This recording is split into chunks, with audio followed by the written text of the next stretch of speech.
네, 안녕하십니까. 김세일러입니다. 오늘 5월 넷째 주 매크로 시작해 보도록 하겠습니다. 제목은 금리, 관세, 국채, 다시 불안한 미국입니다.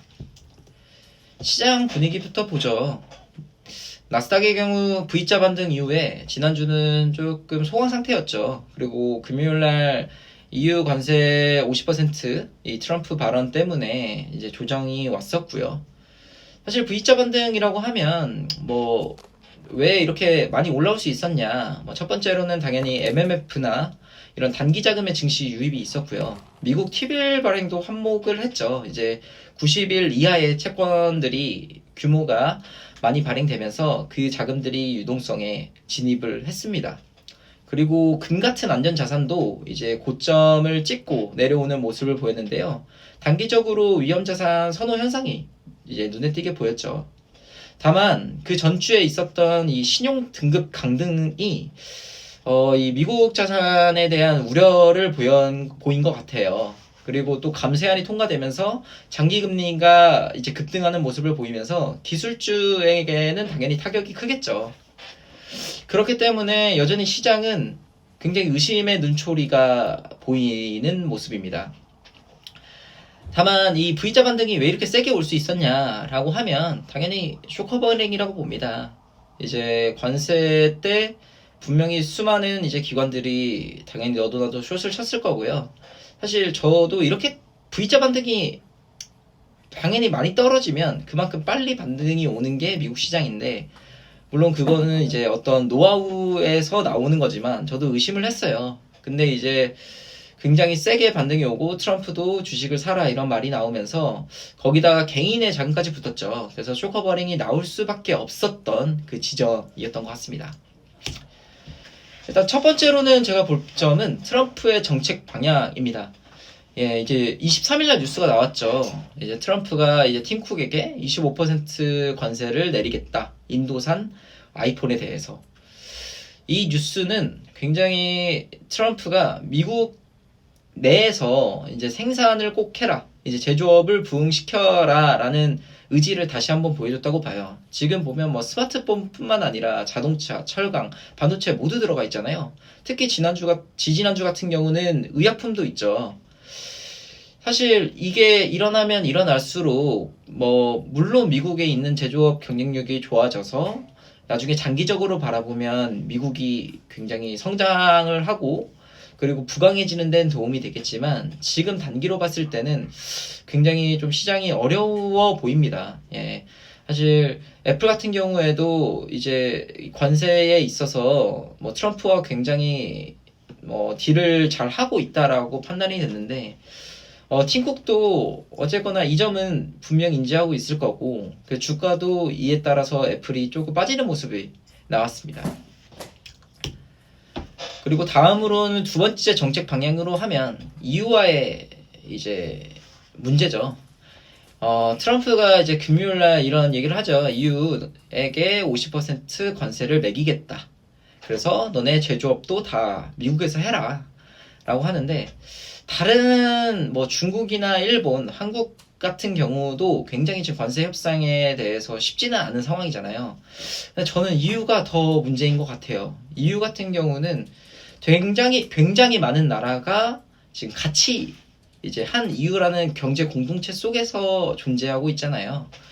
근데 미국이 EU와 협상을 하려고 할 때 분명 예를 들어 독일 같은 경우는 굉장히 순조롭게 진행할 수 있을 수도 있지만 이탈리아 같은 경우는 지금 경제 자체가 안 좋기 때문에 굉장히 치고받고 하는 상황이 있을 것 같습니다. 그리고 협상에 있어서도 지지부진할 것 같은데 여기서 50% 관세를 때리면 더 힘들어지겠죠. 그래도 다행히 이제 오늘 월요일자로 속보가 나옵니다. 이제 7월 9일까지 관세 유예가 됐죠. EU 같은 경우도 원래 같으면 6월 1일에 이제 시행이 되는 건데 다행히도 7월 9일 날로 미뤄지면서 지금 다시 오늘 코스피랑 코스닥 모두 좋았고요. 비트코인도 거의 11만 고점 갔다가 이제 10만 8천까지 떨어졌는데 오늘 보니 이제 다시 11만이 회복에 거의 가까이 왔습니다. 그래서 내일 장은 조금 괜찮아 보일 거라고 개인적으로 여겨지고 있습니다. 그래서 EU 같은 경우는 뭐 러시아나 우크라이나 전쟁도 있고요. 알래스카 문제도 있죠. 그리고 나토 협상, 이 군사비 협상에서도 트럼프는 굉장히 우위를 선점하려고 하고 있어요. 그래서 결국 2억 5천만 달러, 이 약 한 3,400억 정도 억 원의 무역 적자 해소를 이제 트럼프는 가져가려고 하는데 사실 쉽사리 이거는 진행되지 않을 거라고 보고 있어요. 다만 트럼프는 원하는 거를 얻어가겠죠. 그리고 이번 미국 중국과의 협상에서도 보였듯이 트럼프가 이제 1기 때와는 좀 다른 모습은 보일 것 같아요. 그래서 어쩌거나 EU의 이 상황, 경제적 상황을 알면서 얻어낼 건 얻어갈 것이라고 저는 보고 있습니다. 이제 세 번째로는 뭐 앞에 두 개와는 달리 좀 긍정적인 뉴스예요. 바로 원전 뉴스죠. 이제 원전에 대해서 행정명령이 되었는데 이제 NRC의 승인 절차를 이제 18개월로 단축하고 그리고 국방 및 AI 데이터 센터를 위한 원자로를 건설 가속화한다라는 긍정적인 뉴스였습니다. 그래서 오른쪽 보시면 오클로 같은 경우는 주가 상승률로 29.8%, 우리나라 사람들이 되게 많이 갖고 있는 뉴스케일 파워 코퍼레이션 SMR이라고 하죠. 이것도 19.4%가 올랐어요. 그리고 LEU 센트러스 에너지 코퍼레이션 같은 경우 우라늄 기업이죠. 21.6%가 올랐습니다. 이게 어떤 행정명령이기에 이렇게 좋냐라고 했을 때 원래 미국이 이런 SMR 같은 이 원자력 건설을 하기 위해서는 보통 이제 승인까지가 거의 5년, 그리고 실질적으로 건설까지가 3년, 그리고 운영까지가 2년이 걸린다고 합니다. 그래서 총 10년이 걸리는 이 대장정인데 이걸로 18개월로 단축했어요. 그만큼 트럼프도 여기에 진심이고 지금 여러 빅테크 기업에서도 지금 전력이 부족하다라는 얘기가 들리고 있잖아요. 그리고 2주 전만 보더라도 AI 수요는 여전히 살아있습니다. 마이크로소프트 같은 경우도 데이터 센터를 더 확충하겠다 얘기가 나오면서 그런 필요한 게 당연히 원전이 따라 나오죠.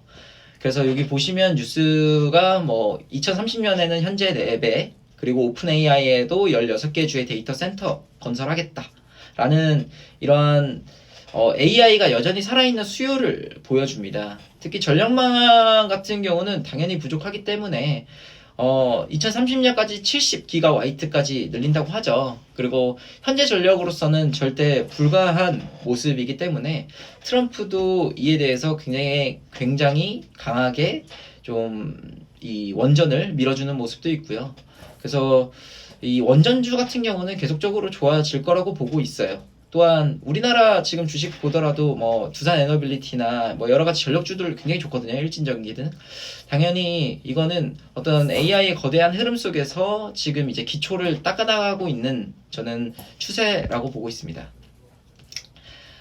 다음 트럼프 정책 방향 네 번째라고 하면 되게 좋은 뉴스 중 하나였어요. 신생아 주식 계좌 출생 시 $1,000 지급하고 그리고 부모에게 최대 $5,000 비과세 납입 허용한다.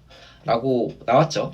근데 반대편에는 또 IRA라고 이제 바이든 정부 때 나온 인플레이션 감축법을 수술 대신 이거를 아예 폐지의 무게를 가지고 있습니다.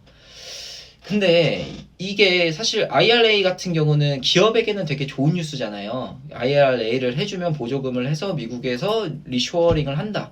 근데 이거를 폐지하면 과연 다른 나라에서 미국에 기업을 지을까라는 질문이 나오는데 이 두 번째 보시면 이거는 탈중국화를 하고 재정비라고 저는 보고 있어요. 이게 IRA 보조금 자체가 사실 중국에게 좋은 거거든요. 그래서 중국산 원재료를 수입하고 이거를 미국 보조금으로 지급하라는 얘기인데 이거를 없애겠다는 얘기입니다. 사실 트럼프는 이거를 중국에 돕는 보조금이라고 인식을 하고 있고 그래서 정부가 골라서 유동성을 이제 매기겠다. 그래서 실질적으로 너네가 미국에 와서 짓는 기업에게 한해 이제 보조금을 지급하겠다라고 얘기를 하고 있고요. 결국 이제 이렇게 되면 시장이 결국 경쟁하면서 미국에 공장을 지어야 되는 거겠죠. 그리고 유동성도 그쪽에서만 돌아가고. 그래서 오히려 건전한 모습을 트럼프가 만들고 있다라고 보여지고 있고요. 이 첫 번째로 만난 신생아 주식 계좌 같은 경우는 트럼프는 이제 증세나 긴축에 반대하잖아요. 그래서 이게 보조금 폐지 같은 경우는 지출을 줄이는 것 같은데, 사실 이런 신생아 같은 이 제도가 나오면 개인 투자 유동성은 늘리거든요. 그래서 제가 이 두 가지 정책을 바라봤을 때 트럼프는 단순하게 관세와 그리고 이 미국 리쇼어링에 대해서 굉장히 강하게 말하고 있지만 증시 하락에는 그렇게 바라지 않는 모습인 것 같아요. 그러니까 증시 상승에 바란다는 얘기죠. 그래서 개인 투자 유동성은 늘리면서 실질적으로 이 IRA 보조금 폐지를 통한 이 기업, 정말 미국에 생산하는 기업에만 돈이 흘러가게끔 하는 모습을 보이면서 처음에 나왔던 도지, 그 효율화 작업을 잘 하고 있어 보입니다. 그래서 이제 정부가 산업에 돈을 주는 건 줄이고 이제 국민이 시장에 투입하는 것을 더 많이 가져가겠다. 그러니까 시장 경제를 더 활성화시키겠다라는 점에서는 지금 당장은 조금 어려워 보일 수는 있지만 장기적으로는 이 미국 경제에 굉장히 도움되는 정책 방향이라고 저는 보고 있습니다. 근데 이제 다섯 번째로 보는 거는 이제 텍스죠. 텍스인데 이번에 관세를 때리고 그리고 어제 이제 지난주에 감세안이 통과가 됐잖아요. 근데 이게 감세안을 과연 지속을 했을 때 이게 1기 때도 그렇지만 이게 세수가 손실된다라는 굉장히 불안감이 있었습니다. 그래서 지금 장기 금리가 30년물 같은 경우는 5%를 뚫고 이제 10년물 같은 경우는 4.6% 위로 올라갔어요. 물론 지금은 4.5% 정도지만 이게 개인소득세 저번 주에 말씀드린 거와 같이 TCJA 이제 2017년에 트럼프가 발의한 법안 중에 하나인데 이거를 이제 연장하려고 하고 있고 이게 거의 지금 2조 9,600억 달러 약간 3조 달러 정도를 이제 세수로 걷는데 이거를 줄인다는 얘기는 이걸 1.5조 달러까지 내린다는 얘기고 그리고 3천에서 4천억 달러가 이제 법인세로 얻어지는데 이것도 법인세도 줄인다고 얘기가 나오고 있죠. 그러면 이렇게 감세안을 지속했을 때 연 2천에서 3천억 달러가 세수 손실이 나오는데 그럼 이걸 어디서 메꿀 거냐라고 했을 때 관세죠. 근데 관세를 올려야 되는 상황인데 이게 과연 쉬울 거냐라는 근본적인 질문이 있습니다. 그래서 어쩔 수 없게 지금 미국 금리가 당연히 올라갈 수밖에 없고 이 미국의 재정 적자를 어떻게 나갈 것인지에 대한 의문이 시장에 화두죠. 이제 베센트가 어떻게 관리를 할지인데 결국 이 핵심은 저는 단기채를 더 풀 거라고 보고 있어요. 그래서 스테이블 코인 같은 법안을 통과를 시키면서 일시적으로는 지금 당장 이 법안이 실행됐을 때 굉장히 흔들림이 심하겠죠. 그 흔들림이 심할 때 지탱해줄 이 유동성이 살아있어야 되는데 그 유동성은 결국 이제 스테이블 코인 같은 이제 민간 은행에게 주면서 유동성을 일시적으로 불어넣고 시간을 버는 작업이라고 저는 보고 있습니다. 그래서 이런 트럼프 정책 방향이 이루어지기 위해서는 결국 연준의 도움이 저는 필요한데 여전히 사이가 안 좋아요. 파월도 저번 주에 나와서 되게 여전히 강경하게 말했죠. 금리 안 내리겠다.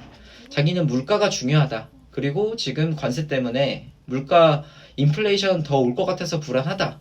라고 굉장히 완고한 태도로 얘기를 하고 있어요. 결국 파월 같은 경우는 단기적으로 TV를 공급하는 것은 너네가 재무부가 하고 우리는 소마 계정을 바탕으로 3년물 정도 중기물 정도는 이제 사주면서 약간 세면 칠해 정도 하고 있는데 사실 개인적으로는 6월 달에 금리를 내리면 참 좋을 것 같고 당연히 지금 시장으로는 어렵겠지만 9월 달 정도까지는 무조건 내려줘야 된다고 봅니다. 안 그러면 트럼프 정부가 이거를 견뎌낼 힘이 저는 부족해 보이고요.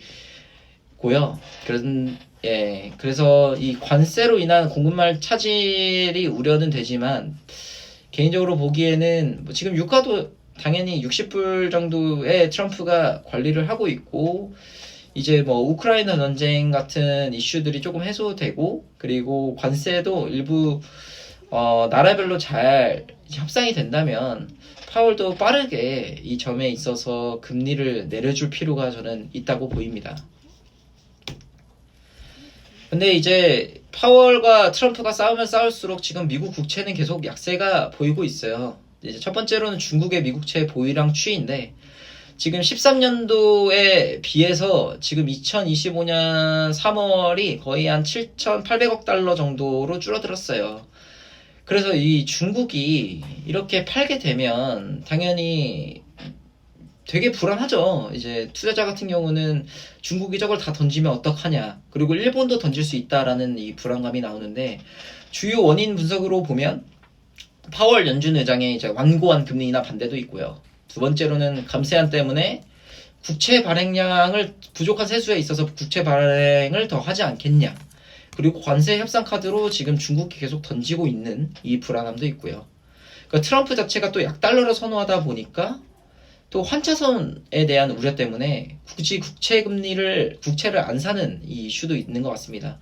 그래서 20년물의 국채 입찰에 있어서 이 150달러 같은 경우는 굉장히 낮게 이제 저조한 입찰이 나왔고 금리 같은 경우도 5.048%로 나왔어요. 그래서 거의 2023년 11월 이후에 굉장히 높은 금리 입찰로 굉장히 저조한 입찰로 나왔는데 이 국채 금리가 잡히지 않으면 시장은 당연히 흔들릴 수밖에 없어요. 결국 금리 따라 움직이기 때문에 빠르게 잡아줄 필요가 있다고 생각하고 지금 그 연쇄 효과로서 장단기 금리차가 확대되고 있어요. 이제 5월 23일자로 0.51까지 확대가 됐는데 장단기 금리가 이게 역전이 심화되면 결국 이 장기 금리가 오르고 그리고 모기지 금리가 당연히 상승되죠.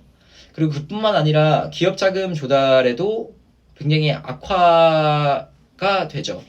그러면 지금 M7 같은 경우는 은행으로부터 자금을 조달해서 AI 데이터 센터나 아니면 뭐 GPU든 이런 추론이든 이런 분석에 대해서 되게 돈이 많이 쓰여져야 되는 상태인데 이렇게 자금 조달 시장이 어렵게 되면 여기도 당연히 힘들어지겠죠. 그럼 당연히 캐펙스 투자가 줄어들면서 기업 실적도 당연히 악화될 수밖에 없고요. 그뿐만 아니라 사실 장기 금리가 올라가면 달러가 강해져야 되는데 또 달러는 약세인 모습을 띠고 있습니다.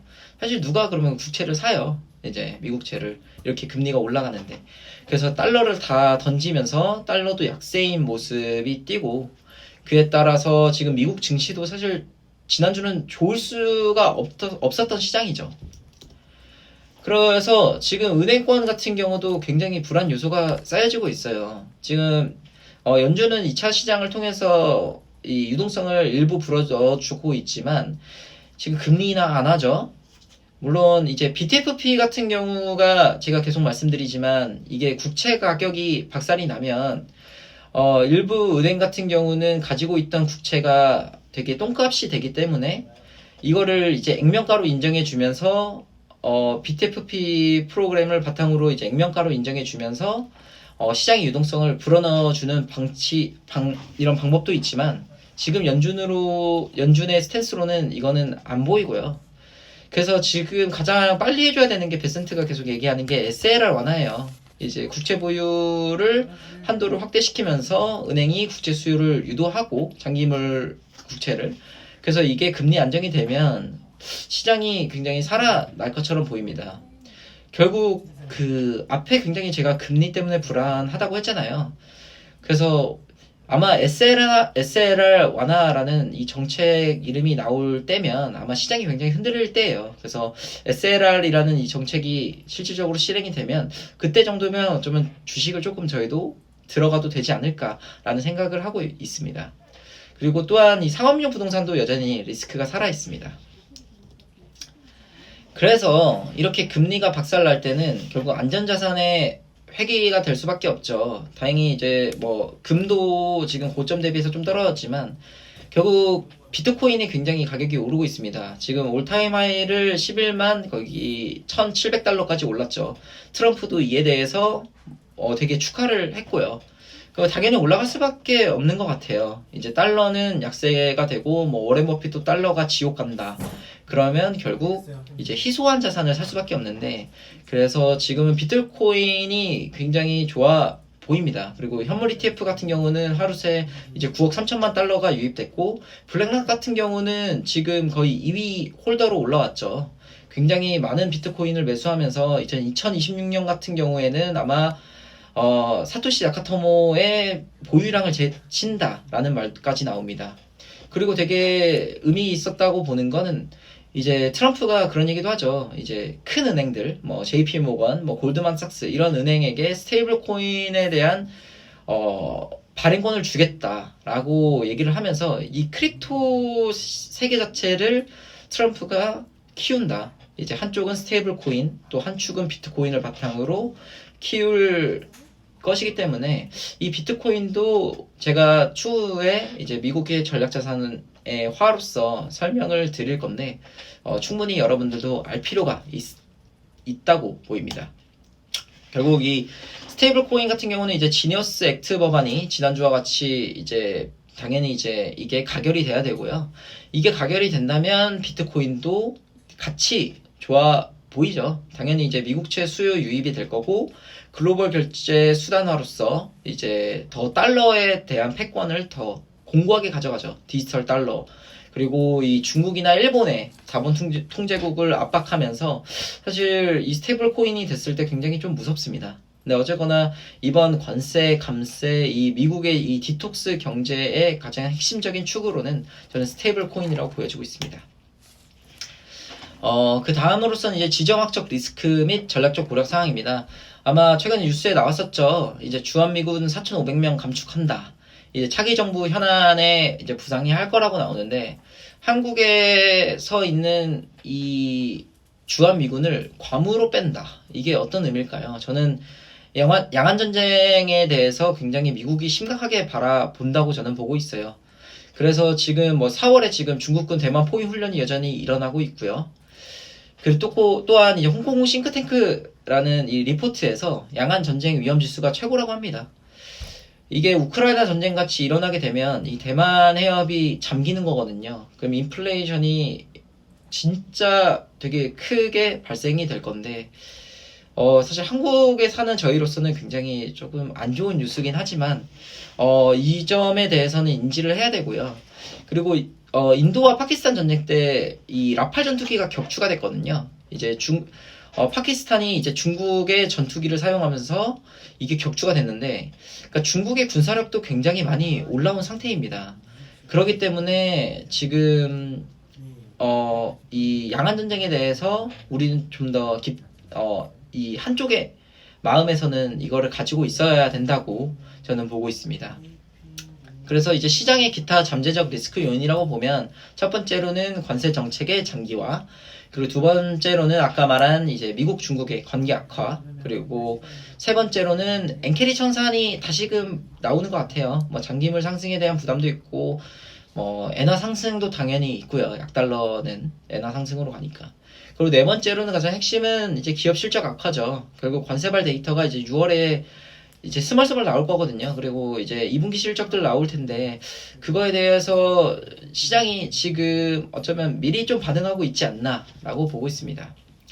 그래서 결론 및 종합적 이제 시작점을 말씀해 보면 지금 미국 경제는 불확실성에 베팅이 돼 있고 지금 트리플 약세가 나오죠. 뭐 국채도 약세, 달러도 약세, 기업 실적도 약세가 나오는데 개인적으로는 이거는 미리 좀 반영됐다고 보고 있어요. 아무래도 트럼프가 저는 보는 거는 단기물을 이 장기물로 전환하는 이게 올해 중점 사항이라고 보고 있거든요.